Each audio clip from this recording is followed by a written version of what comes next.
新闻深喉咙，有多深挖多深。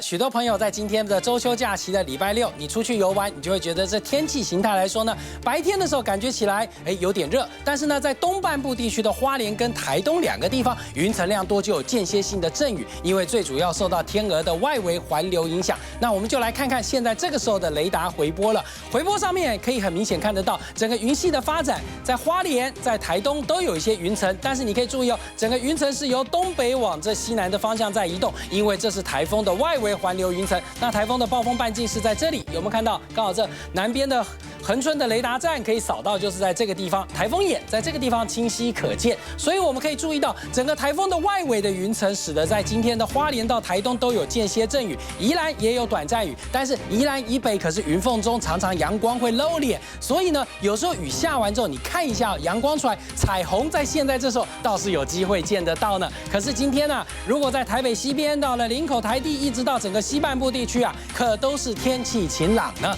因为最主要就在于说，它有中央山脉的屏障之下，所以呢，这东山飘雨，西山晴。我们再来就可以看看今天的雨量了。今天的下雨状况当然下在东边了，可以看到整个降雨形态，这边是中央山脉，2000公尺以上的高山都没有下雨，但是有起雾的状况。但雨的部分呢，在秀林这里的雨量大约是在70到80毫米左右的降雨量，其他地方都大约只有在40毫米左右。但雨的部分来说呢，间歇性的短暂雨在今晚到明天中午之前仍然有，因为台风呢从我们的远洋外海逐渐北上，那就来看看它现在的状况了。先注意到，现在目前呢，台风呢强度的部分持续在减弱，那导引气流开始出现了，所以呢，现在以每小时16到18公里的速度，朝着偏东北和北北东的方向转东北的方向在进行。那这个时候有一些外围的环流云层影响，所以在东半部地区都有些阵雨的状况发生。那天气形态来说，明天礼拜天啊，要提醒大家，台风会沿着我们东方的外海逐渐而北上，所以呢，